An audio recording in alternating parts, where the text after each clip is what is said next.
It's 7:02 and the recording is on. Okay. Let us begin with 4151 Morris Avenue, Wells Fargo. So Amanda, who is the lighting designer, oh, hello Amanda, is going to do the presentation. Yes. Am I able to share my screen? Yeah, give me 1 second.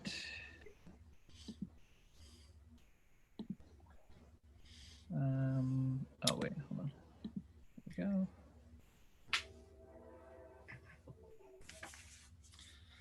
Okay, that should be it.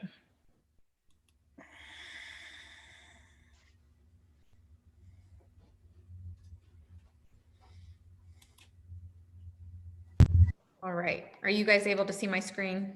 Yep.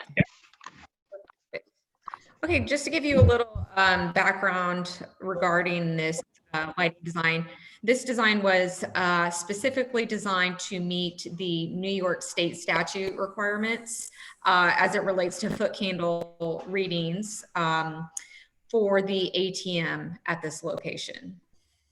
So I have the lighting design pulled up, but I'm gonna actually go through the mock-up if that's okay with you guys, just to give you a better visual of what's going on here. Yeah, I think the mock-up is kind of better at explaining how it's gonna look. Yes, I agree. Okay, so I'll start at the beginning, basically just going through every fixture that we have specified on our lighting design.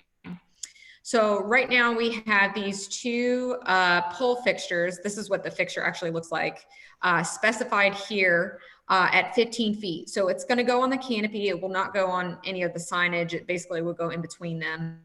But that would be mounted at 15 feet above finished grade. And there would be no tilt in the fixtures. It's a full cutoff fixture that would be mounted directly to the material of the canopy, but it would not be tilted up in any way. Just a point of clarification, because I don't see those fixtures over Wells Fargo. Those are over the Right. the parlor and the so this is an installation for that entire portion of the building. Right. So the state statute has requirements on the required foot candles in the 50 and 60 foot radius. It actually is the 5, the 30, the 50, and the 60. So it's regardless of where, if it's Wells Fargo side, it extends all the way out. So I can kind of show you what that looks like. But basically, we have to light these areas. So this right here is the 50 foot radius. And so it does extend on other tenant spaces. But this did get approved by the landlord before we move forward. Okay. But the reason that those fixtures are there is to satisfy the lighting requirements within that 50-foot radius. Yes, sir. Yes. Okay. And we are unable to add pole lights in the parking area here. So everything you're going to see is going to be from the building because we were restricted on adding anything in this parking area. All right.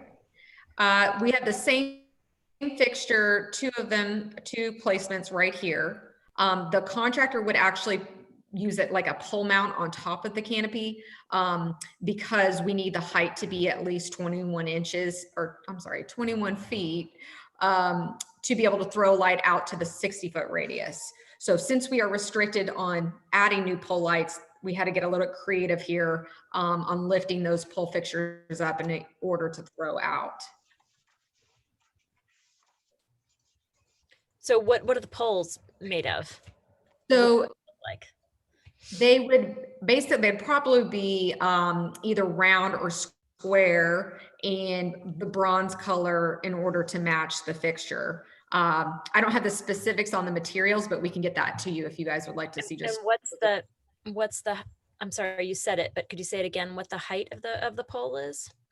Sure. So the bottom of the fixtures is going to be at 21 feet. Okay. So over here on the left, we had fixtures at 15 feet. The bottom of the fixtures is going to be at 21. And how much does that rise above the roof line? I think it's about 5 or 6 feet. I'm thinking it's about 5 feet.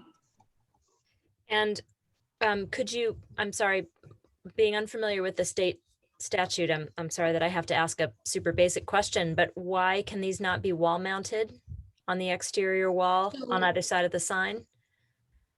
So that's what we tried to do, but basically you cannot light all the way out and hit the required foot candles at 15 feet. So that's why we had to raise them up a little higher. If we are able to add pole fixtures, we'd be able to, add one and throw in toward the banking center. But because we need the light to throw out even further and we're limited to using the building itself, that's why those had to be a little bit taller. Something that comes to mind to me on this site, directly across the street from this property is residential. The entire block is residential. That residential block is already deeply impacted by the lighting at the Dunkin' Donuts, which is right next door. I do realize that you're directly across from M&T, but the spill out is an impact on a residential street. That is more a planning board issue than an HDRB issue. But I do wonder if this may not be an application that, because of impacts to related properties, might rise to a public hearing to give those folks across the street an opportunity to be properly noticed, and give them an opportunity to comment. Yeah. It's already a lot of light flooding out from the Dunkin' Donuts. And I recognize that the statute is looking particularly at your ATM lobby, but this is already a very, among sites in our village, which we, being along the Hudson River, recent developments, we have striven to, if that's the correct conjugation of that verb, to limit incursions into the night sky along the Hudson, given what is already on the site.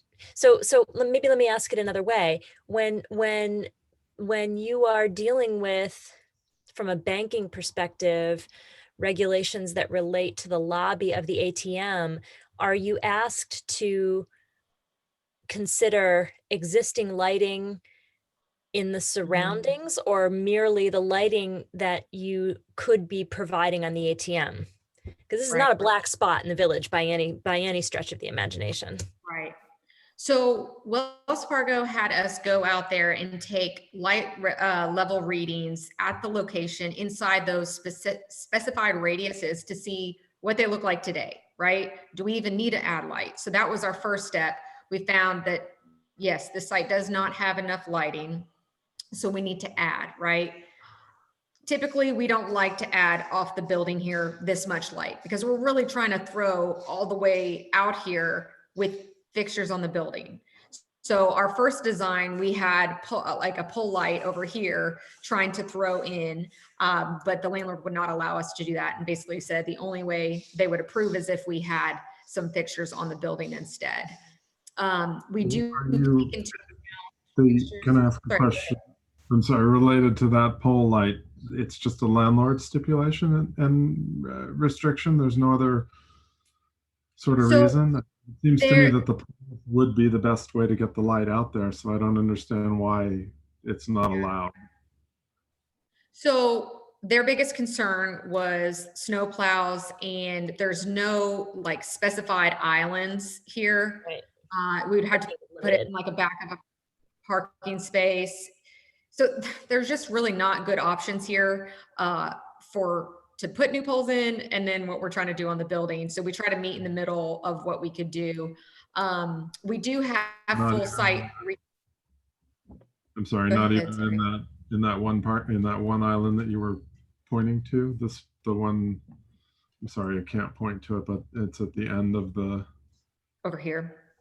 No, down that one. The red and the tree is close to the street. The tree is close to Chestnuts. That one, yeah. Yeah, so it's too far away to be able to light the whole radius. So we tried that as well, and it just wasn't enough. So it still requires something on the building. Is this the state leaning on you or Wells Fargo, the corporation, leaning on you? I have yet to hear, and again, this is an issue beyond the purview of the Historic District Review Board, but I've yet to hear of any complaint, any safety complaint about lighting in this plaza. It is again, not a dark spot in the village. My concern with from what is within our purview is that you now have this building is sort of, I mean, look, it's not one of our architectural gems, but it is a late 20th century car traffic designed, low slung building. And now you have these two poles jumping up on the top and lighting not only the parking lot, but the parcels beyond. And so is there pressure for compliance with state regulation, or is this the corporation saying, hey, we'd like to do this? So it is the state, and Wells Fargo actually has the federal regulators on them to prove that they are in compliance with the state, because they're getting. I'm one member of this board speaking, and others may have different views, but I would like to see the documentation from the state or federal authorities that are telling you need to add this lighting in an already very very lit area of our small village. Sure. Well, just and also as background information,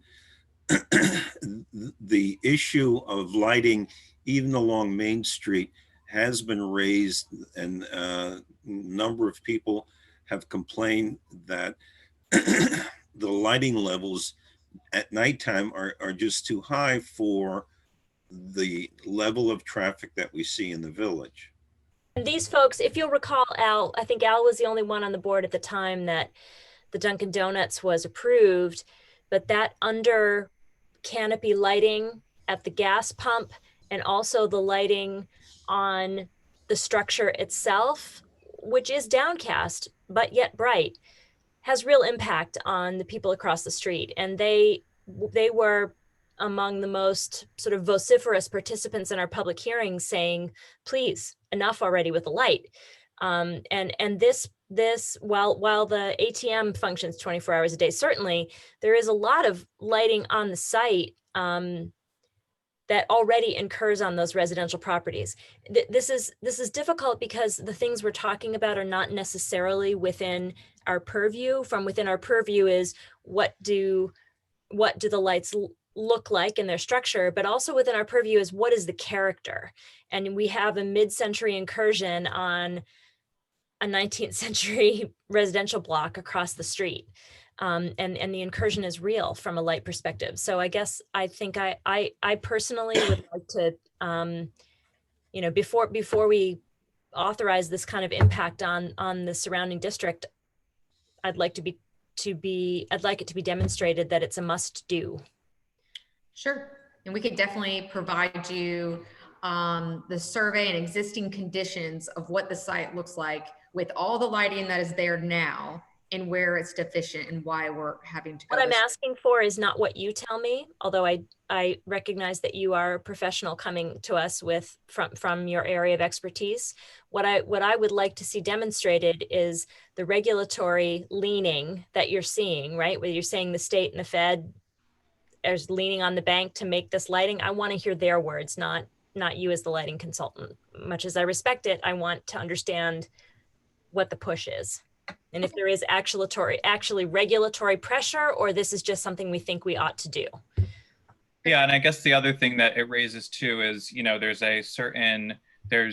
I think we need to see where the distinction is between sort of best practices and absolute mandate that could be taken to court. I think that if, as it is, the other two fixtures that you've suggested, I mean, I know that you've included some renderings that show the light spill as well that we can look at, but we're not saying that we can't add any lighting to this building, but we also need to weigh your needs with the needs of the village itself. And the character of the district, yeah. Yeah, the character of the district and the everyone's quality of life who lives on this block. It's not an exclusively commercial block. and it's certainly not an exclusively commercial area of the village. I think the other thing to keep in mind too is because you are going to be mounting these on poles so much higher over the building, I'd want to see how they align with the pediment at the center of the building and whether they exceed it or whether they are below it, and also how they'll be visible from the rear of the building, which is also a residential block that has, that has a couple of houses over there as well. Well, and an actual illustration, not a red dot on a page. Two, one of the things that we talked about as part of the public hearing for the Dunkin' Donuts in negotiation with the neighbors across the street and with the developer of that project was that the gas station shuts down at 10 o'clock and the lights would be lowered at 10 o'clock. I assume with an ATM that these are 24-hour light fixtures, yeah? So dusk till dawn is what they'll have. That's going to be rough for the folks across the street. And behind. And behind. Particularly because dusk is, this time of year starts at 4 o'clock. And I guess the other thing to kind of keep in mind as well is that, what I would like to see also for our point of reference is I understand that the landlord is hesitant to approve any pole fixtures within the parking lot, but if that's something which can reduce the sort of, because I think what we're concerned about is the height at which these fixtures are up off of the ground, which means that their spill is going to be visible from further and further away. So if we could get more but lower fixtures which can provide the amount of lighting that you need but not exceeding the height of the building, it may be a better trade-off for the people who are living adjacent to it. So I think I understand that the building owners have their needs and you have your needs and we have our needs, and we need to find some way of getting all of these things combined. I don't think that we can simply accept the landlord's unwillingness to allow a pole fixture as a final as a final prohibition of that going in. I'm not sure that a pole fixture is necessarily the right answer. I think that there can be, this is a design question. The challenge is meeting the character of the building, right? This, as I said, it's not an architectural gem, but it is a building of its time in our district, and its character and nature is low slung and sleek. And these poles on the top are sort of an aberration for I guess this is a reconstruction of a plaza that existed prior, but it's a modern building that's meant to be low and sleek. And all of the other light fixtures are contained within the volume of the building and not stuck on top like cell towers. The only reason why I'm suggesting the pole fixture, though, is because it seems like the reason why these are at such exaggerated heights is, as Amanda said, they need to be raised higher up off of the front of the building to achieve a greater cone. So if a pole fixture could be placed in the parking lot, which means that it could be lower, or maybe even 3 fixtures in a row, which could be even that much lower, you're going to achieve that lighted path without it having to raise so high up that you're illuminating the entire parking lot. Understood. A couple of comments concerning what was said. One is that Mr. Sorokas went through a lengthy review process for the change when they were expanding the supermarket, because you have to remember that the post office used to be there. And during that process, there was the site plan was part of what he was being reviewed concerning this property. So in order for due diligence, what you should do, Amanda, is talk to Mr. Sorokas and find out what the restrictions concerning the parking lot were as part of that site plan approval. The second thing, planning board you mean now? Huh? By the planning board you mean? Yeah. The second thing is that there are existing light fixtures, and one of the things that struck me about what you were proposing is that, not that there's any historic value or there wasn't anything magic about, the light fixtures, but it seems like there was no attempt to try to get them to blend in. And so I think that please take a look at the light fixtures and see if you get something which looks like it belongs with these other fixtures. Are you And talking about the Shepherd's Crook that are over the Food Town sign? Because I think they're no, building. because that's outside the 50-foot radius. I'm talking about the light fixtures that are being used to light the signage, because that was the primary, aside from the soffit lights in the soffit, that was the primary lighting that in the building. Yes, there are those light fixtures that Oh, are right there. Yeah. they're standoff, and they're shining back towards the signage that's there. Right, which is the second type of light that's on the building, because over the Food Town sign or the Shepherd's Crook, which don't make, to me, I wasn't on the board when they were approved, but to me, they don't make any sense on the building itself. Well, it was we're looking for something which echoed what the type of lights that were used commercially during that period. And those soffit lights, what you're replacing those, the soffit lights that are being replaced really are pretty much the same. So that's not that big of a deal. But I guess the other ones, which are the mounted, and it looks like a dish fixture of some sort. Yeah, that I have a question concerning those.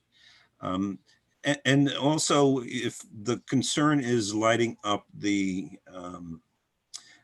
area at the ATM, why are all of the other light fixtures around the side where they're not related to the ATM? Are they being replaced just because the existing fixtures no longer work, or what's? No. So we will send you the state statute and everything that it states on like the radiuses and how many foot candles you have to have in there. So basically the lighting that we're adding on the side is for part of the compliance area and the 60-foot parking. So there's also standards on if there's parking within 60 feet of that access area, you have to have at least 2 foot candles in there. So that's really the driver on changing these 2 fixtures out. And the landlord requested that we have those changed out as well, instead of leaving some out of scope. I think that honestly, That I parking think is that never this, really sorry, Lloyd. used. Sorry, that parking is never really used, and it's also not part of It's this not, it's property. closed I off. was about to say the same. There's no parking there. They have a tractor parked there, so it blocks Yeah. everything. It's no parking. Also- Honestly, I think that this needs to be sent back to the code enforcement officer for a referral to the planning board. This is a much greater issue than historic district review board. I personally don't have any issue with the design of the fixtures. I think they're much more in keeping with the sleekness of the building than the Shepherd's Crooks that are there, but I am very concerned about the residential properties across the street, and that is not within our jurisdiction. I think that's a planning board issue and a site plan issue. This is a major impact. 60 feet and that level of light is a major impact on the surrounding properties, and that's the planning board's purview.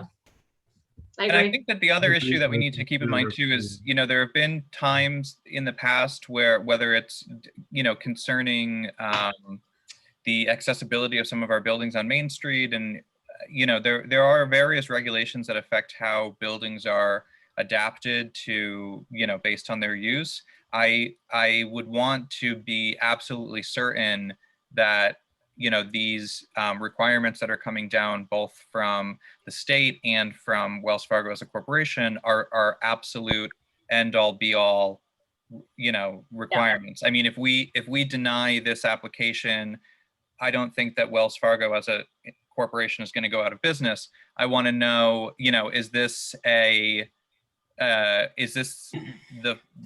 first draft, so to speak? I'm not saying on behalf of GMR. Obviously, I know that you guys have probably you're meeting your the project that you've been presented with. But what I'm saying is, you know, if we deny this application tonight, what happens? Does the Wells Fargo close? Does the state attorney general sue the village? It's unclear to me where this requirement is really coming from, and how flexible or inflexible it is. And, which I think is another reason why it should go to the planning department, who have a little bit more experience in that regard. I agree, because also, I mean, really the only material that our board has purview over is really just the hardware, the appearance of the hardware as it's attached to the building. A lot of what we're discussing right now is just totally not under our purview. And I think one more thing to keep in mind, sorry, Andrew, not to cut you off, but one more thing to keep in mind is that this is a tenant in a multi-tenant building. This isn't a building that's owned by Wells Fargo. And having made these, you know, having approved adjustments such as this, if Wells Fargo does happen to leave and this becomes an insurance agency, then we're in a situation where we have a sort of overly well lit corner of a building that's not consistent from one side to the other. I mean, there's a bank, you know, directly across the street, and I think we want to be very aware of the precedent that would be set for you know, these sort of regulatory stipulations that would come in based on who various tenants are around the village. Yes, and if we're a bank to open up in any of our Main Street locations, you know, we would be dealing with a much more sort of pernicious fish. And not for nothing, a bank that has not made the same request. Well, and also a bank that's owned by, I mean, it's a building that's owned by the bank that lives in it. Right. Can I just ask a question? Just for the sake of me recording the minutes, who is the actual applicant? Is it the Wells Fargo Bank tenant, or is it the landlord who, Mr. I'm gonna botch his name, Sarugas, I think it is. The application is on the server, Andrea. I think that it's, okay. I think Sorry, I went looking and I was like, I couldn't exit this screen actually, without, you know, it's screwing scanned up. in reverse order, so you have to go to the last page to see it. But I think that the actual application was put in by BVNA. Is that correct, Amanda? Do you know? So they are the construction management company for Wells Fargo. Okay, and you're the but basically they hire. Correct. Right. Okay. So can I make a couple comments? I feel like the polls are the quick and dirty and easy solution to get your light out far into the parking lot. I'm sorry, I'm just being blunt. That's the way I am sometimes. I think that you could do it with some poles, as some people have said. I don't see why the poles couldn't go on the line between the properties. I don't know that the snow plows are really going to cross that line. Who knows? Maybe it's the same. I mean, the snow plows can't get through there. There's a tractor in the way. Well, there's that too. And that was the very first I object to the polls. I mean, I know you probably look at it and think, oh, it's just a aberration of a modern building and what's a couple poles. But next thing, we're going to have signage up there and more poles. And I think it's a horrible precedent. I don't know, I'm well aware of how the dynamics on something like this work, and I think the easy way to do it is just to power from the building up to the roof and throw the light out, and I don't think that's the best design solution. It's creative, but it's not the right kind of creative. Sorry. I definitely understand where you're. I don't mean any No, disrespect with that. I just think it's creative in an economical way. It's creative economically, but that's unfortunately, I think you have a really good tenant here that you know,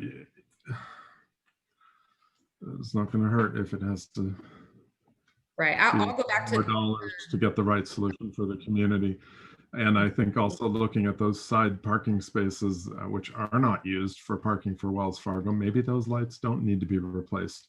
And that money could be pushed somewhere else to do it what I think is the right way. And I will say that the fixtures that we're changing over there are not full cutoff fixtures, and what we would be going back with would be full cutoff. So they're gonna be better than what is out there today, where Yeah, I you see have an that. open space light that you can see the actual bulb, where the full cutoff that we have specified is going to throw light down versus light out. Granted, but I guess the The other question thing I'd would really be love if to they're see is, sorry, Lloyd, if they're asking you to light a parking area, that's not what's there. So I guess part of the question here is, what is the purpose of even beginning to create new light in a place that is not a parking area? And maybe that light needs to come down. I don't know. Well, and the other question too is how many of these, I mean, it's obviously a multi-tenant building. So how many of these parking spots are the property of or for the use of the ATM? I know that they only have one that's labeled as a 5-minute or 15-minute courtesy spot. Are the state requirements, Amanda, as far as you know, do they refer to parking? I mean, let me put it this way. You're talking about this 60-foot distance, this 60-foot cone off of the building.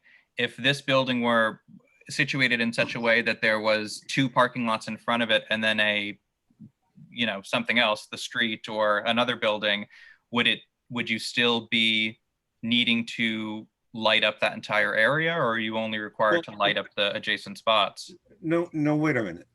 Looking at the site plan that we see over here, that strip of parking actually doesn't even belong to Sorokas. No, it belongs to the building. It belongs to the Gray's building. It's not his at all. And it's only used by, it is not open to the public. It is parking that's available to the tenants of the Gray building. Right. And as a matter of fact, I have very rarely seen anything. I'd be curious to see what that is parked there now, but it certainly is not something that is related to Wells Fargo. I imagine it's a police car. it's usually That's the only thing that's ever parked there. I'd love to see the photometric data that you have that here, but see it superimposed with the existing conditions and the radius, the requirements. Sure. As you're doing here, I'd love to see it in more detail. I can't quite read it, and we don't have to do this tonight, but I'd also like to see, does it work if you did maybe just one pole would do it? Yeah, we definitely can go back and look at adding a pole, probably more on this side. It would probably be a little bit harder over here to see how far we can really cover the area. Excuse me, sorry. Yeah, no, I mean, I could see that, that it's a little more difficult in the middle, only a little, but. 88 parking over here as well. But I'd like to be proven that the poles don't work before we consider. All right, but let's not even go there, Lloyd. I think that what we should do is what Kathleen suggested, is that we bounce this to the planning department, because in reality, a lot of the lighting that is being proposed, I think, is something which is more the cognizance of the planning department than it is. We're talking about the planning board, not we don't have a planning department, but the planning board. Right, planning board, right. So with that, I mean, just so that you understand that, exactly what we're doing is clear to you, Amanda.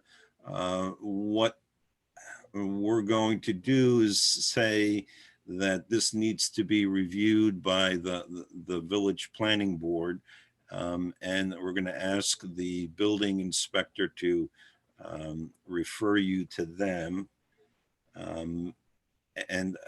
but we would like to see the documentation of the requirements so that at least we understand it, because there are other banks in the area that have ATMs. Sure. So I would make a motion to table this application pending referral by the code enforcement officer to the planning board, and pending submission by the applicant of the regulatory requirements related to the request. All right, do I have a second? second. All in favor, say aye. Aye. Aye. All right. So, Amanda, do you understand what our concerns are? Yes, I feel like I understand what you guys are looking for. I think I have just some due diligence going back to the landlord on seeing if we can change the design in any way. And then if we need to come back after the planning board, we can definitely do that. But I feel like we understand what we need to do now. Okay. Well, the thing is that in reality, the planning board really needs to address the issue as far as lighting goes. That's not something that we have any say over, but we do have say over what the light fixtures look like, because that's the visual component of the installation that you're proposing. Perfect. Okay. Okay. Right. So Amanda, you can probably expect to, well, I'm sure it'll come to Natalie, but communication will come from the code enforcement officer, Charlotte, and we'll just get everybody looped together. Awesome. Thank you All guys right, for your thanks, time. I appreciate Amanda. it. So much, All right. Amanda. Thank you. Thank you. Okay, so I'll send a notice to the building inspector, advising her that this should be reviewed by the planning board. I think it's important to give her context, Al, because she is a newly arrived code enforcement officer, of the issues that arose in the review, the planning board and HDRB review of the building right next door. Was Matt the planning board chair during that review? That was a trustee at the time. Okay. So he will be aware of He'll it. be aware of it, but not, okay, not intimately perhaps.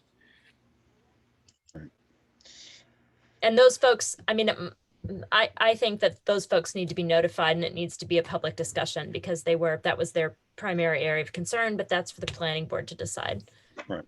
The property does, this property itself begins at Wells Fargo and runs to the end of Food Town, right? The Dunkin' Donuts Grace Printing is a different parcel, is that right? And a different owner? Correct. Yep. Okay. So for the purpose of a public hearing, would any of those buildings along Chestnut directly across from the Dunkin' Donuts be considered Notified? within the? It's a radius. For the planning board. Oh, it's I- a radius, I think- right. Yeah, not sure I where think it is that, at that we let the process take its course, and that's really more the planning board issue. Okay. All right, with that, let us begin the workshop for Morris Avenue.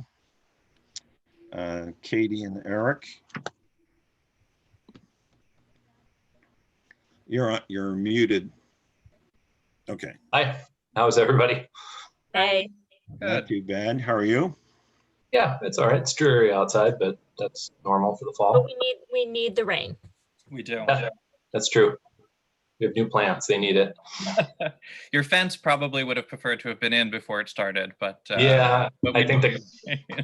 that's true. And the dudes would be happy to have it done before it rained, but here we are. The dudes.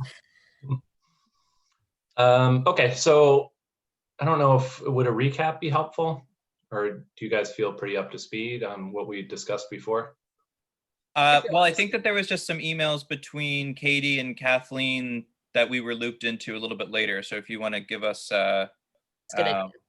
the plan from there, that'd be helpful. Sure. So we are technically the owners of a second floor set of windows spanning the whole circumference of the building. And we've been trying to find sort of a workable alternative or solution or compromise so that we can both move forward with windows for a number of reasons. It's right for the earth, it's better for our working environment, and it's just right for the future sale of the home. So, unfortunately, and ignorance is not an excuse, but we didn't know this prior to purchasing. We got bum advice. We've engaged legal counsel. We don't know if we have a process forward, but it's within the realm of possibility, a distant possibility, but it does exist. So we have the windows, we have the full specs, which Katie can give you as they currently exist in the status quo. And once we have that, I can kind of walk through a couple different scenarios that might be, you know, hopefully one of which would be, or a few of which would be amenable to the review board, that all of which come at a higher cost to us, bottom line. So we've already spent $17,000. So we're looking at as a minimum, plus legal counsel, plus an architecture firm who's assisting us, and plus this other stuff. So there are limits to how far we want to go. And what we're really hoping for is a compromise so we don't have an expense that we don't own. That's sort of the background. So what we were looking at with the windows, well, first, the current ones that we bought, we have all the information, which we did not have before when we previously talked. I'll just be honest and straightforward. They're vinyl. The glazing would be less so by 3/4 of an inch, the sash on all sides. So there's nothing we can do about that. That is what it is. We didn't, you know, again, ignorance is no excuse. We didn't realize glazing would be the issue. Had no idea, frankly, what we were doing. Our objective here was to deaden the noise and reduce the draft. So that's the status quo. And, you know, if I suspect based on previous conversations and things that I've heard elsewhere, that would be an untenable solution or something that you guys wouldn't approve. But I wanted to, before I got into the sort of different ideas, now that we know the sort of essentially the glazing, that it would be less, plus it being a vinyl attachment on the second floor, just to get your sort of initial reaction to that and to see what you think, but then also what you would recommend us, from your perspective, moving forward with before Katie and I get into sort of these potential workable solutions we're hoping. Well, I mean, just to recap, I think that we discussed this 2 weeks ago or previously, and I'm not sure that we've seen anything which would change our minds. Right. Right. So that was the assumption. So that the status quo, $17,000. The next solution that we emailed about the repairing or creating new storm window coverings for all of the status quo windows. So we don't have only one or two of the current window, no, 3 of the windows have the original, you know, coverings, the storm windows. So we get new ones made for the ones that currently don't exist, including those on the front, and then repair the ones that don't function or on there currently, as a way to sort of reduce the look, and sort of obscure the reduced glazing from the outside. So that's option number 1. So sorry, just to make sure I understand what you mean. So option 1 is install the windows that you've purchased and put Yes. over them wood storms. Correct. That would be made to custom to fit. We're the approximate cost of that to us would be about $25,000 total. And so in that scenario, the storms, you would retain what storms you have of the historic storms, and would the new storms match the existing historic storms? So you'd have a smaller window behind a proportional original storm or made to match storm. Yep. And we worked with the architects in town to identify someone who could do that. And you're working with River, right? Correct. Okay. That's Just, option. Kathleen, because you raise an interesting point with that. As far as the storms sit now over the original windows, are they dead on? I mean, are they the exact size of the window below it, or is there some variation? I mean, I'm sure that the storms were probably, while they're good looking, I'm sure they probably weren't made as quite as exacting as the windows themselves would have been made. So I'm just pulling up some pictures that I took on site to see if I can find any that represent that. So Because anyway, carry on. if you're saying that the windows are the total glazing surface of the window is only being reduced by 1.5 inches, then, I mean, is that within, to me, 3/4 on either side is sort of within the, I would imagine, kind of the margin of error on all of these storm windows that were being made anyway, right? I mean, are they really that exact to the proportions of the sash that they cover? No, you'd never be able to see, especially because there'd be screens too. So Because I guess there's two things that could occur then. Because on the one hand, is that you create all of these new sort of throwback storms that are all identical in proportion to cover all of the windows, or you have them made specifically to cover the proportion of the new windows that you're going to be covering them with. Like, I think that's which is more accurate. So looking at the photograph I have here, and this is looks to be your second room, the rear room on the north side of the building facing Whistling Willie's, where there is an original storm intact. It has got a heavier bottom than the other sides of the window. I can perhaps send this to you, Sean, if you want to. Are these in the project file, or are these? I don't, but they're my pictures that I took for my reference, but I can okay. send it to you, and then we can all be looking at it at once. Let me just see if we have what we have in the. So you can see a portion of the original sash behind, and that original sash is wider than the uprights on the storm. So the top and the bottom of the original window are obscured by the storm, but you can see some of the upright members of the sashes. And you said this is on the Whistling Willie side? I think they're in the back, the ones that. Whistling Willie side. I'm not positive, I believe. Yeah, okay, they're these windows. Yeah, it would have to be because the other side has the bay, right? Correct. And the bay also has the original storms intact. And again, you don't see the original sash behind the storm. You see a weighted storm that is thicker on the bottom. Yeah, so I'm pointing like you can see. Is this the side you're looking at? They're the ones that are circled. You cannot see the storm. There is a storm on the There is a storm on the bay, however. Right there, that lower window on the first floor at the back, the other window was infilled. Yeah, that one has a storm.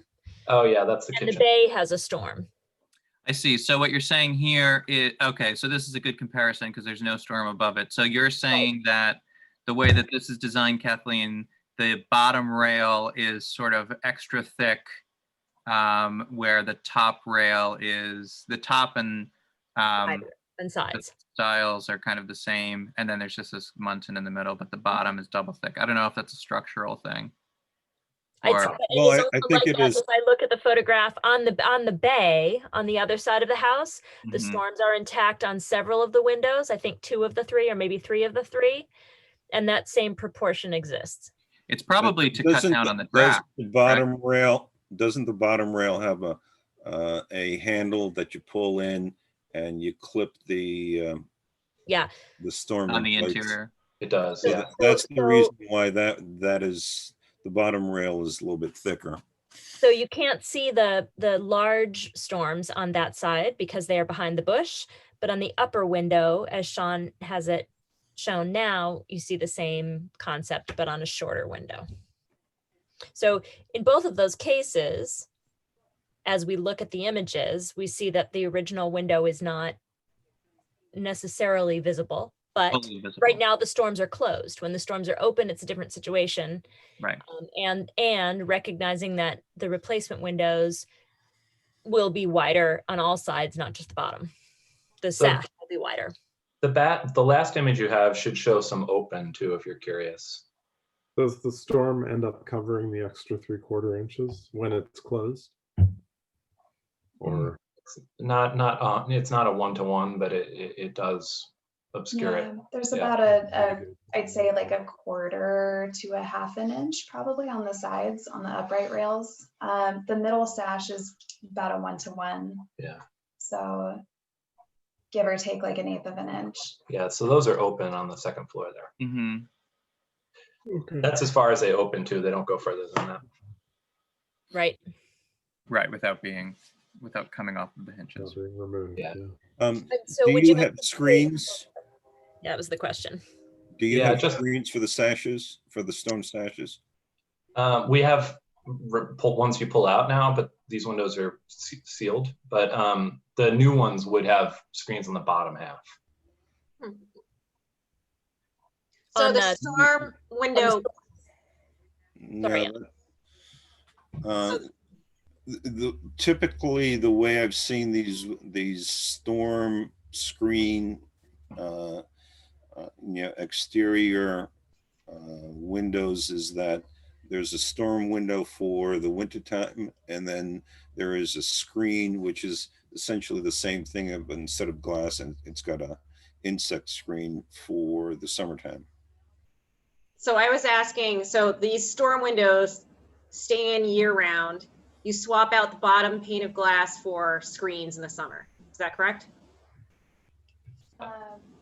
Yeah, there's no replacement. They're like How would you do that? slide in underneath that keep. That go into the actual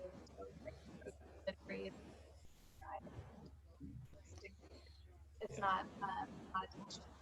Yeah. I'm having a very hard time hearing the applicant. I don't know Yeah, if I anyone couldn't else hear. is. I can't either. So basically they're replaceable and they just go, they're about that big, if you can see my hands. And they just sit right in the bottom of the window and we pull them in and out. Not all the windows open, so we only do this on like 2 or 3. But what becomes when you have the storm? Is this the traditional old storms are all glass, and in the spring you pull them off and you replace them with full screen.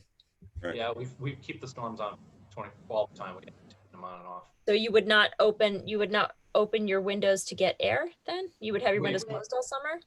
Yeah, well, yeah, we just put them there and we push them out to open them a little bit, but I don't like getting on the ladder, so I prefer to keep them on there all the time. But you're saying that the new windows, the Pella windows that you have, they only have screens on the bottom, or so the new windows also only have screens covering the bottom sash? Correct. So they're not double hung. They're not truly double hung. They don't function in 2 directions. They only go up and down with the bottom sash. I believe, yes, they only go up and down with the bottom sash. but Okay. Yeah. So the top sash is fixed. Yes. Yeah. And that's how our Not windows are what- now currently. Just don't. Not what the 250 series says. Say that again, Lloyd? The 250 series here, it says double hung. I'm just curious what. Right, but this Yeah. was a presentation that was prepared by the applicant. This isn't something that came from Pella, so we just might need to confirm that. Yeah, I would need to confirm. Yeah, I don't know. Off my head. And so this conversation relates to the single windows that are double hung. How in your work with River, what was the recommendation for the window on the front, the bedroom window? So the window on the front is a 1-to-1 comparison. Like the measurements are exactly the same. So that one will not look different. It doesn't open, the big window. The glazing does not, the proportion of No. glazing doesn't change. Like, We it's actually exactly the gain a same. little bit of Yeah. glazing, strangely. So Yeah. Those windows on the front, Kathleen, were later additions. They No, I were- know, but we, Yeah. at the last time we talked about this, we weren't sure what the proportions were on the replacement. Oh, okay. Yeah, the main one, but there's 2 on the side.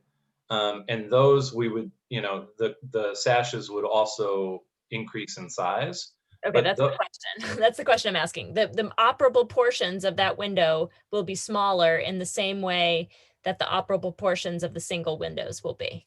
yes. That's right. But these currently don't have, these never had, what do you call them, storm windows. So But they have the fixtures. they have the hardware. And we could get, storm windows made for these, just for Yeah. the side windows. And yeah, those windows, they're non-functional too. They're almost just decorative. But you want them to be operable. Yes. Oh yeah, all the way. That's one of the big reasons we want to do this. And what about this one on the side, the south-facing side on the bump out? Yeah, I mean, that doesn't have a storm, so that would be one where we'd need the storm made. And that, yeah, and that would be a similar story with the 3/4 of an inch additional in sash size. Yeah, and this window is actually completely broken too. The middle sash is cracked, and the glass is also broken. I don't know if that matters at all, but I think it's Middle All right. So then what you're talking about on all of these windows on the second floor are triple glazed windows with the storm sash. The triple glaze only in the front windows. The rest would be double. Triple So glaze in the bedroom where they're really wanting to reduce sound from the highway. Exactly. yeah. And those in that later window, the window that is a later infill. Right. And do we know whether so on the second floor, you have 3 historic glass storm windows? Yes. Yep, the bathroom. 2 in the back 2 in and then the one on the library side. Okay. And do we know that with your plan to, I'm assuming I know the answer to this, but if you're going to be putting the Pella, you're going to be removing the sashes, the historic sashes, you're going to be putting the Pella in. And do you know whether those 3 historic storm windows will fit and be functional? I mean, will they, I guess what I'm saying is, if the proposal is to replace all of the windows on the second floor and then to get new historic recreation storms for them, would you be getting 3? Would you also be getting 3 new storms for those 3 windows, or would you be able to refurbish what's there? I think the hope is that we could refurbish, but if Okay. needed, like if we found that, we had to do a full replacement of those 3 existing windows, then we would do that. Yeah, and honestly, we'd probably at some point just do the whole house, because that way it'll all be even, because it looks sort of weird just to have it on some windows and not all. Well, that's the thing that keeps sitting in my mind, is that right now the house is intact with windows that there's been no attempt to repair, not because you didn't intend the very best for the property, but because you were led to believe that replacing them was the right option. And that's where I get stuck, is the taking out of all of this original fabric. This is really hard. This is not it's not an easy situation for any of us. And I have to say that I'm struggling. I'm struggling with thinking about it. Well, I think as far as like dividing the, I do have to say just from the start that I think that this is an example of, a sort of best faith attempt to remedy a situation. And I think that using the language of these storm windows is kind of a,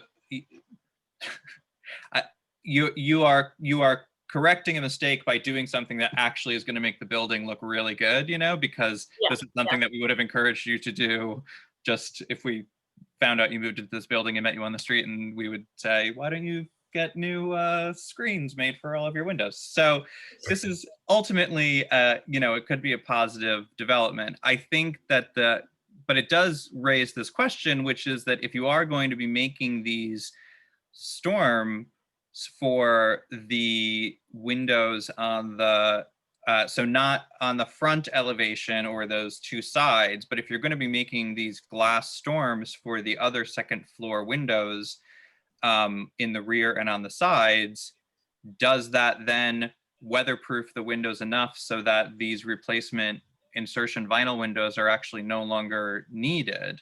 Because exactly. you're going to be adding essentially you're going to be doing what the new window would be doing, which is adding a second layer for thermal insulation. And an airlock.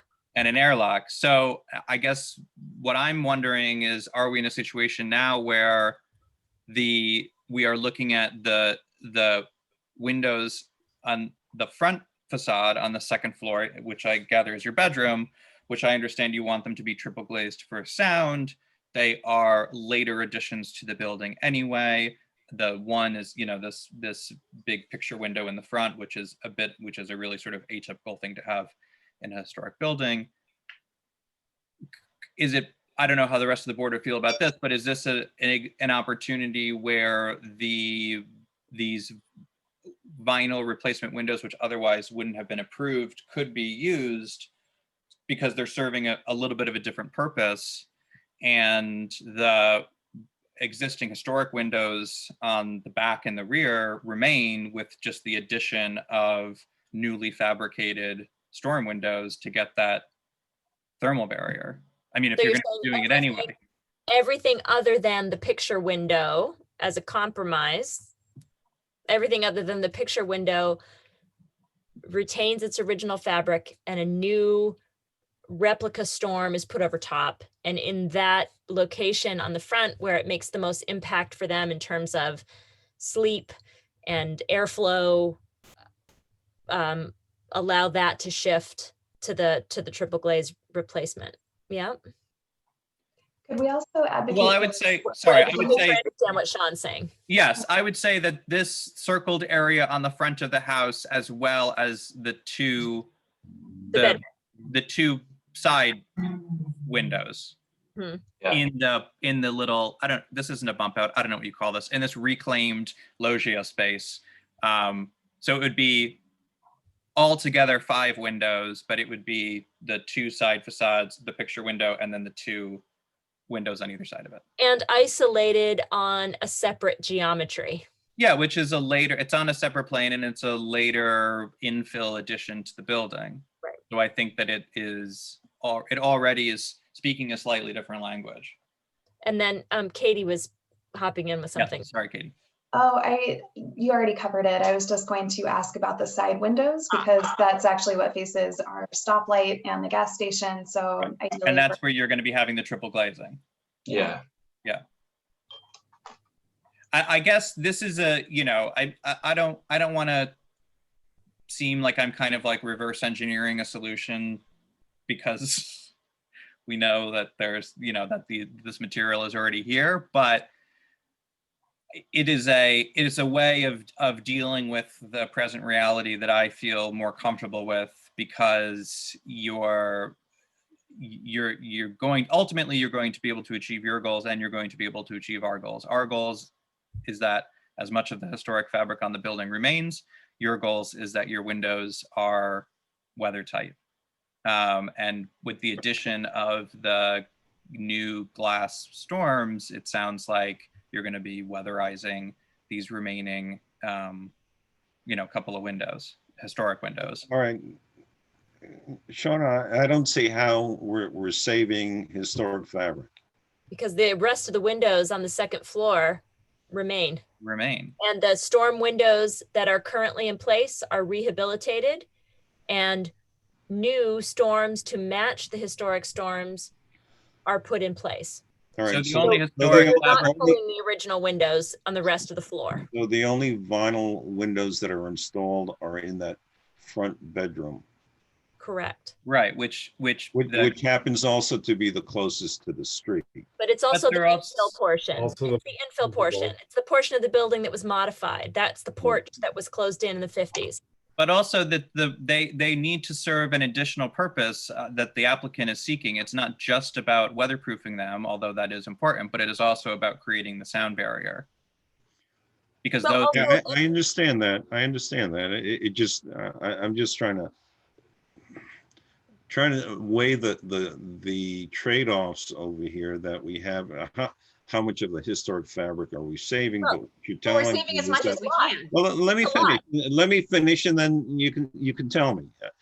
So on the second floor, all of the other windows, aside from that front bedroom, are going to remain are going to be refurbished existing windows. Am I correct? They're going to be existing. The other windows would be. This is my proposal. The applicants have not agreed to this. This is all. This is just my workshopping through ideas. But what I am suggesting is that the existing historic windows, which remain on the on the side and rear facade stay there, and they add Storm window. recreation storm windows over them to weatherize them, and they repair the 3 that they already have, Right. and they add the new ones that they're already planning to add. Okay. Now I understand what you're saying. Which in a way is probably going to help reduce a little bit of the expenses that you've already shelled out, because you're not going to have those additional windows, removed and replaced and resquared and everything else. So, Eric, what's your opinion as far as Sean's proposal? Well, when Katie and I have talked about it, the front room has always been our priority. Because it's a closed-in porch, it's like being outside in your bedroom, because they just didn't do a good job of closing it off. And that's a whole separate project that I need to deal with, right? Where we've got to take the walls down and re-insulate. And we'll do that someday, but not it's right now. also doubling as my office in the pandemic. So it's God bless all of us. Yeah, it's true. It's not ideal for a lot of reasons. And now that, I don't have an office to go to, and actually probably indefinitely don't have an office to go to. Yes. I know we're all dealing with, but this is probably going to be our reality for quite some time. Yeah. And Everyone's rearranging their houses. I mean, look where I am. I know. I'm looking at your attic windows up there, Katie, and I'm thinking, like, how high is that ceiling up there? I'm on my third desk already. I'll have to evict all the spiders. Fire code compliant, Sean. Okay. All right. So, Eric and Katie, is this an application or an approach that you want us to vote on? oh, Well, We we can do weren't that. planning on Al. We weren't planning on voting today. Well, I agree. We're not going to vote, but we've got to find out if this is an application so that they know what to prepare. oh, I mean, honestly, this is how the whole window escapade started, was just the front windows, and then we got talked into additional windows. So Oh. I think this, we're suckers. What are you gonna say? No, everyone. No, you're not. This happens all the time. You unfortunately, you ended up with an unscrupulous contractor, and I hope that you will tell everyone you know who you worked with on this project. Oh yeah, well, I mean, Shamelessly, tell them who you worked with on this project. we're still going to move forward with suing them if we have a case. So we'll get there. So yeah, no, I mean, I can't speak for Katie, but that would basically meet our immediate need. So yes. Sure. Okay. So you've gone through the application process before. I think we still have your referral and application. They rescinded the application last time, so it hasn't been denied. Right. Well, except go over the documents and make changes that are necessary. That and also, and then prepare an application which discusses exactly what Sean was proposing, that the windows that are being replaced for the front bedroom are the ones that are going to be replaced with the vinyl windows, and whereas the other windows on the second floor are going to be rehabilitated and storm windows added to provide the insulation and sound and acoustic dampening qualities that you're looking for. And to match the existing historic storms. Right.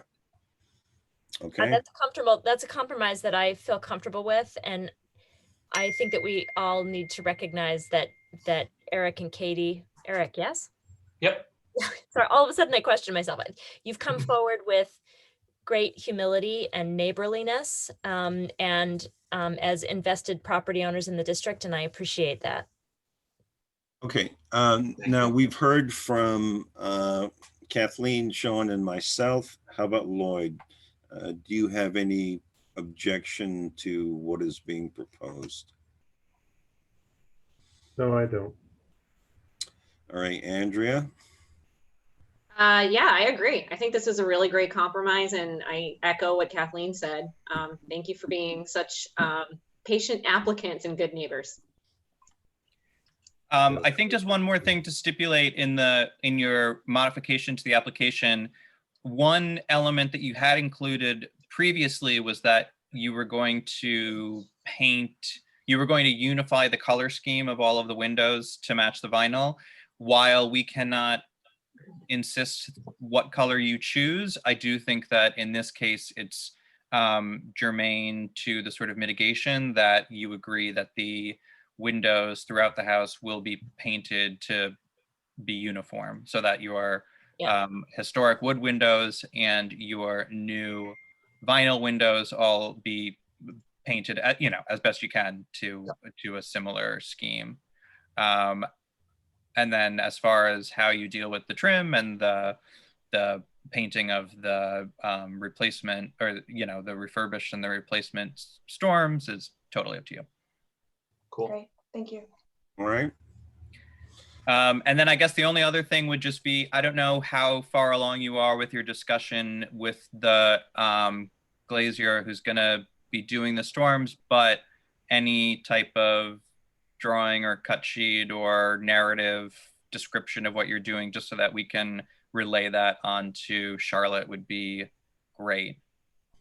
And if you can get it all done in a week, we can vote on it next week on the 18th, or otherwise our December meeting is on the 7th.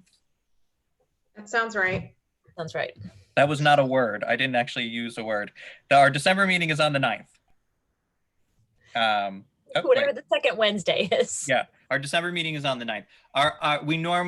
We're spaced 2 weeks apart, but obviously because of Thanksgiving, our second November meeting is pushed forward a week. So it's just kind of like a calendar quirk. So if you are able to get it to us in time for Wednesday the 18th, we can look at it then. Otherwise, it'll be on the 9th. Okay. Got it. And if you have any other questions between now and then about specifically what to include. One other thing that I would just ask, if you, well, I guess it doesn't matter actually, never mind. It was in your original presentation, it said that they were all triple pane, but it was actually only some of them. But just, clearly outline what it is that you're proposing. Okay. Great. That sounds good. Great.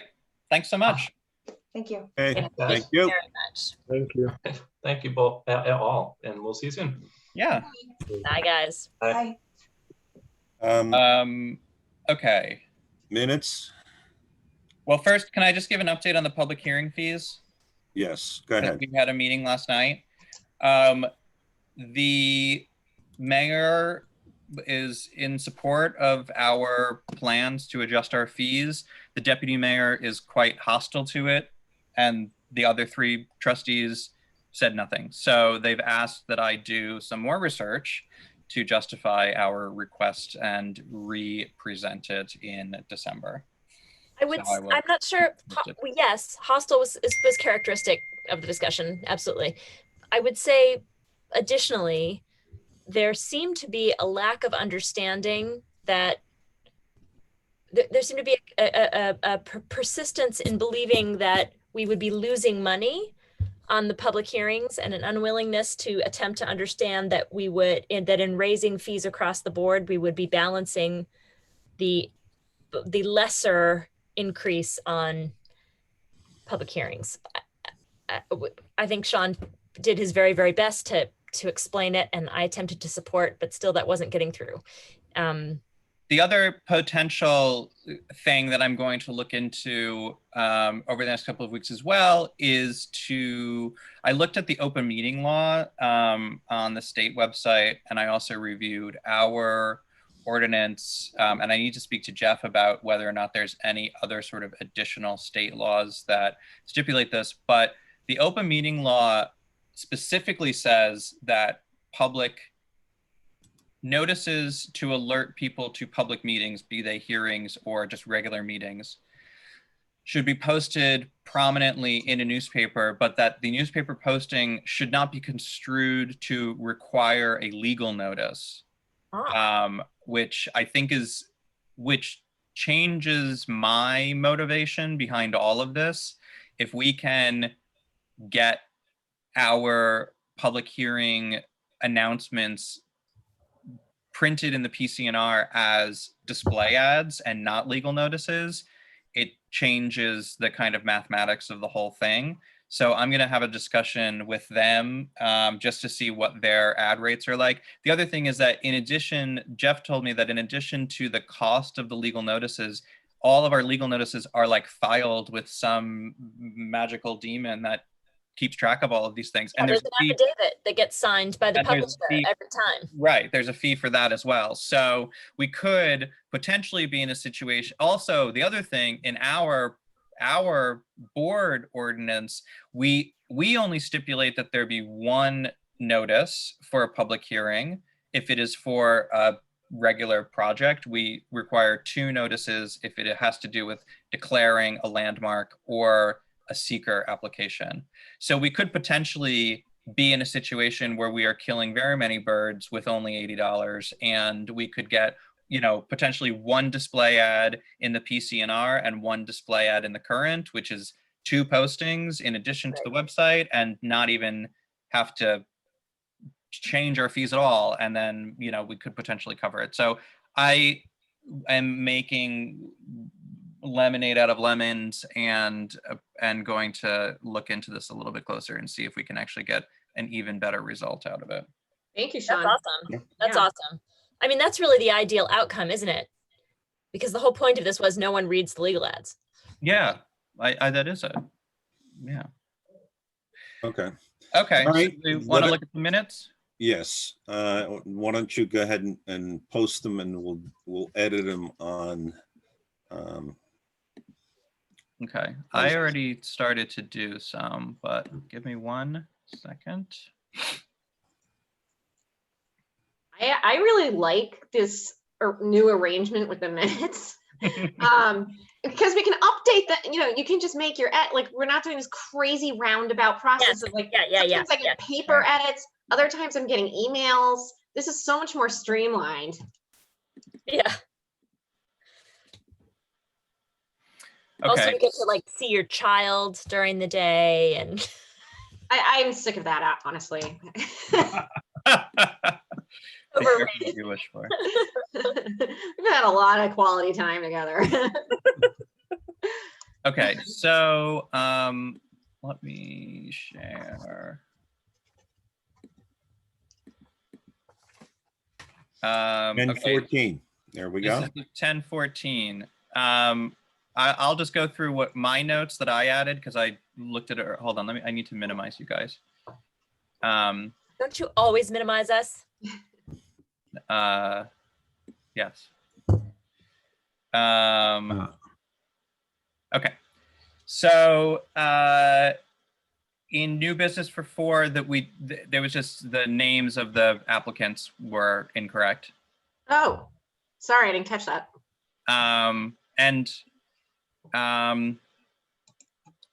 Well, why is triple glazed crossed out? Because because it says applicant proposes replacement of 7 upper floor windows are to be replaced with triple glazed vinyl windows. Oh, I left out a word. It should be that are to be replaced with triple glazed vinyl windows.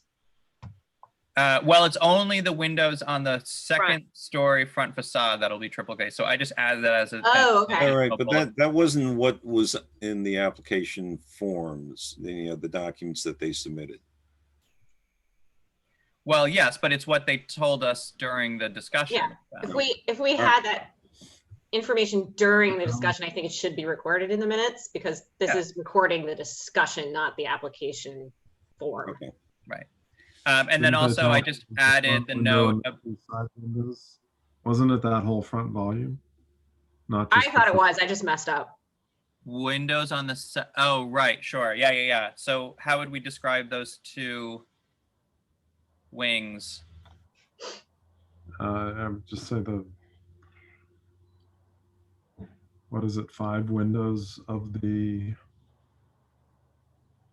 infilled second infill story Infill porch. porch, yeah. porch? Yeah. 5 windows on the second story in Front facade, just Infilled comma. porch. Well, what? right. Infilled porch Porch. will be triple glazed. On the second story front Porch, infilled not approach, porch. will be triple glazed? Yeah. Okay. I also added the line that the first floor windows to remain, but will be painted to match the new units, because again, that was something that they included, and I think that is an important distinction. I'm just gonna redo these. Okay, does anyone have any comments on that first section? No, I didn't have any actually, in addition to, other than what you suggested. Okay, hold on, Yep. scroll back. I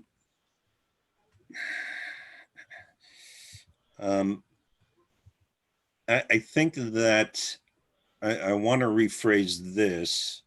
I'd say A. Zgolinski noted that it is unlikely that the application would be approved if put to a vote. No, no, Zelinsky last- noted. last bullet. line. Oh, sorry. Oh, noted. Yes, I missed that. Noted that it is unlikely. Okay. If put to a vote, period. Okay, and then he offered the applicant the opportunity to they didn't really withdraw the application. What did they do? They rescinded the application. Rescinded, okay. well, I thought that they sort of, okay, rescinded.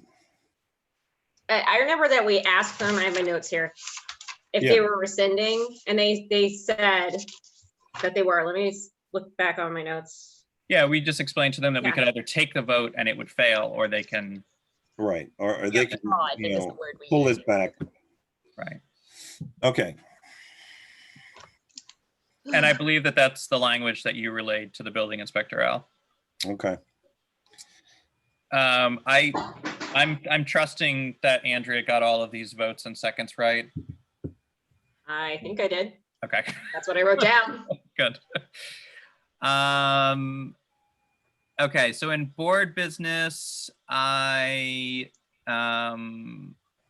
just wanted to clarify that we want that when we talked about doing a mailing, reminding people they were in the historic district, we would do it when the new design standards have been approved, just as a way of cross marketing. And then there was just 2 that was a little strangely worded, so I just corrected it in that line about asking the village attorney, which I will state for the record that I did reach out to John first about that without first getting the approval of the Board of Trustees, but I will. All too true.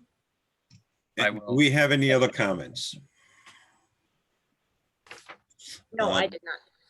Okay, do I have a motion to accept the minutes of October 14th as currently or as documented here in this document? So moved. Second, I second. all in favor, say aye. Aye. Aye. Aye. Aye. Okay, approved unanimously.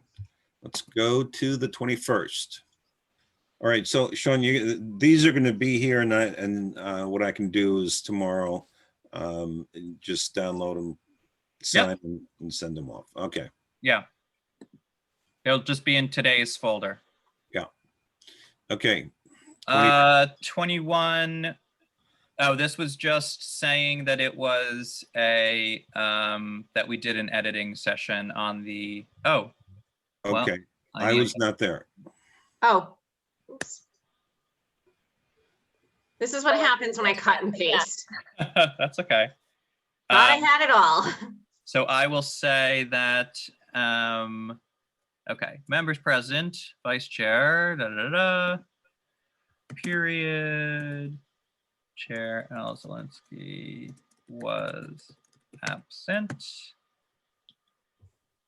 The meeting was called to order at 7 o'clock. Board members drafted and edited a section of the proposed design guidelines that addresses the unique material considerations, right? Materials? I wasn't sure. I think materials is fine. Materials considerations at the Forge Gate condominium complex. There was an extra space there that I deleted. Oh, let me just add a signature line for Al. Oh, thank you.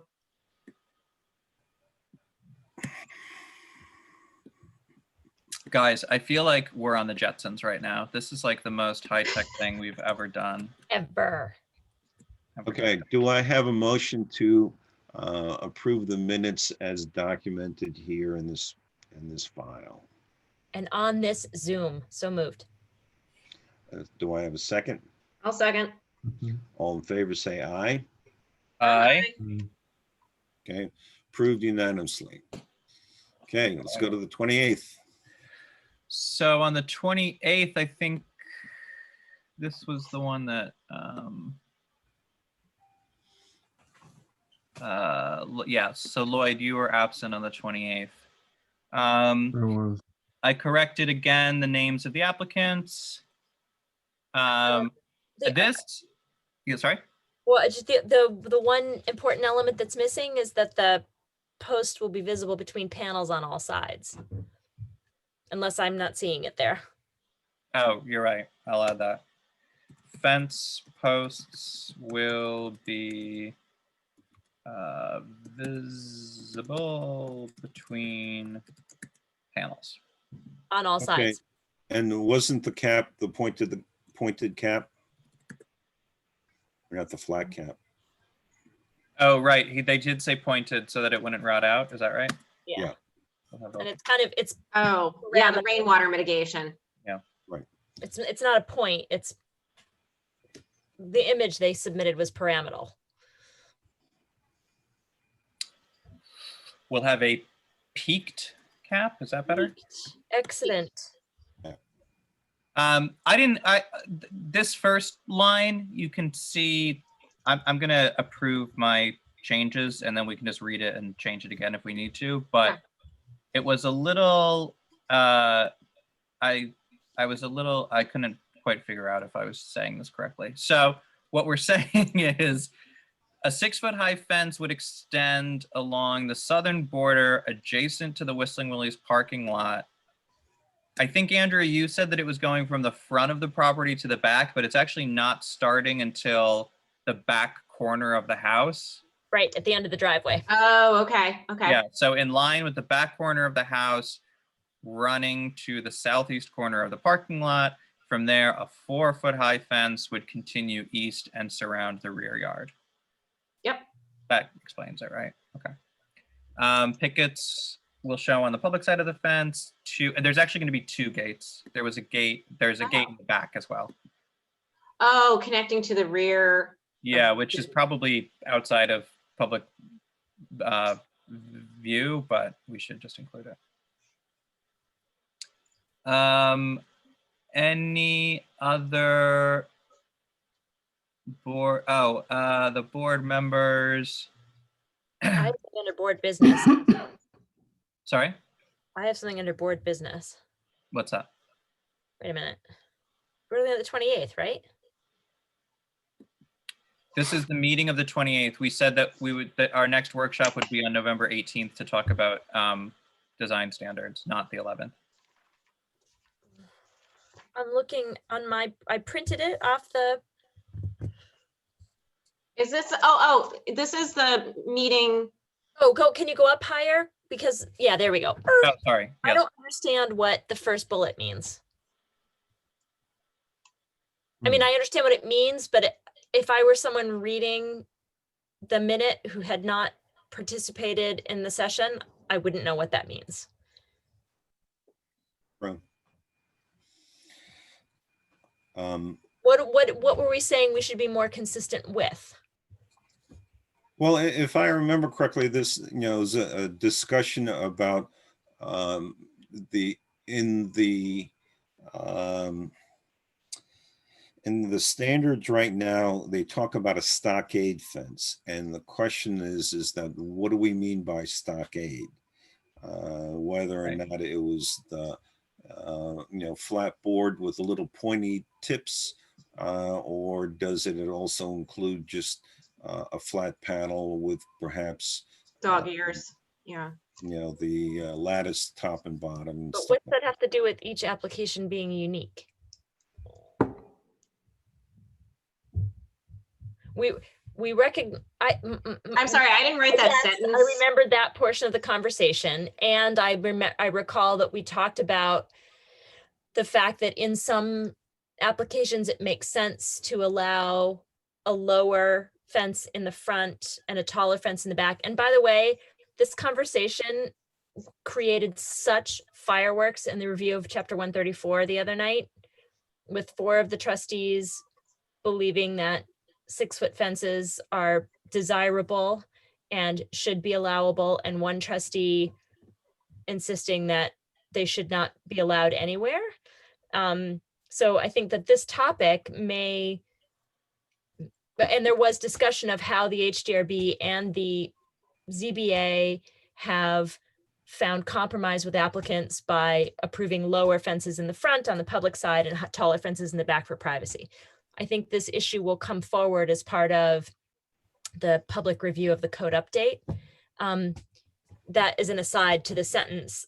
I don't think that the 2 halves of this sentence relate to each other necessarily. I mean, we could just delete it. I didn't write that sentence, and honestly, I was a little confused. I left it in so we could discuss it. It covers the conversation. Yeah.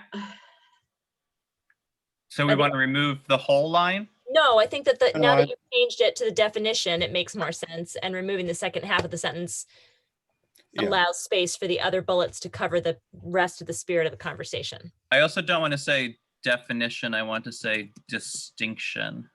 That's better. That's good. Well, but then I'm not sure I understand the wording. Should be more consistent in its distinction of stockade fences, or what does that mean? Okay, we can say. I mean, I think definition is probably more correct. Yeah, right. Well, I guess that to was me what it the seems like discussion was about. I guess to me, I think definition seems like something that there should not be ambiguity when it comes to a definition. It is what. All right. Well, how about description? You feel? I think it's like it's like what we classify as being a stockade fence. Okay, I'm willing to go with that. Yeah, classify is a good one. Okay.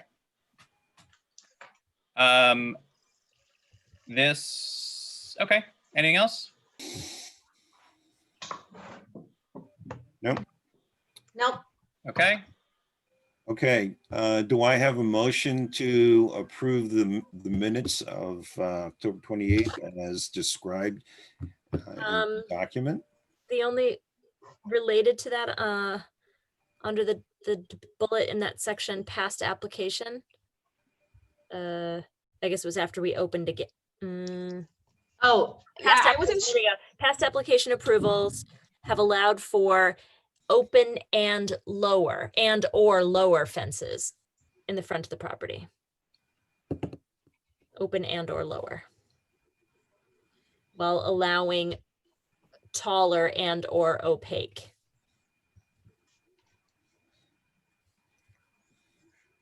But otherwise, that's everything. Okay. Okay. Do I have a motion to accept the minutes as described here? So moved. Second. I'll second. All in favor, say aye. Aye. Okay, approved unanimously. I abstain. Lloyd abstains. I was not there. Okay, is there anything else that we need to talk about before we go into executive session? No. Lloyd, we have an appointment tomorrow, right? We do, with Kirsten regarding the standards and the images.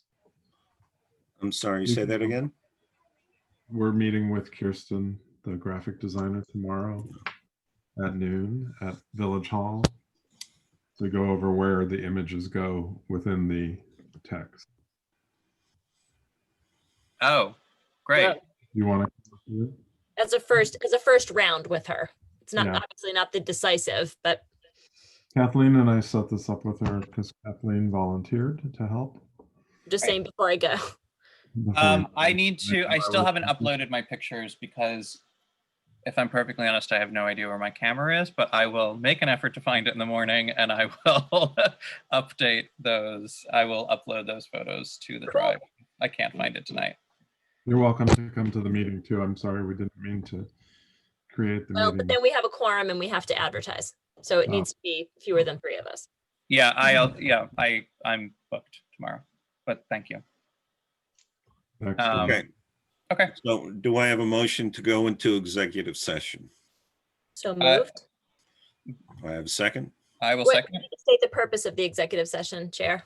Is to discuss the procedure for soliciting and interviewing applicants for the board, for the vacancy, the coming vacancy on the board. So moved. And Sean, you I second. All in favor, say aye. Now, Aye. how does this happen? We look at our list of Okay, participants well, and make it Michael can So now Michael, go. you can, I will dismiss you if you don't mind No, and just send me an email with when we close out. when you close out and when you adjourn. Okay. and we Night shut all. off the recording now, right? You can always just add it, Michael. Oh, bye. Thank you.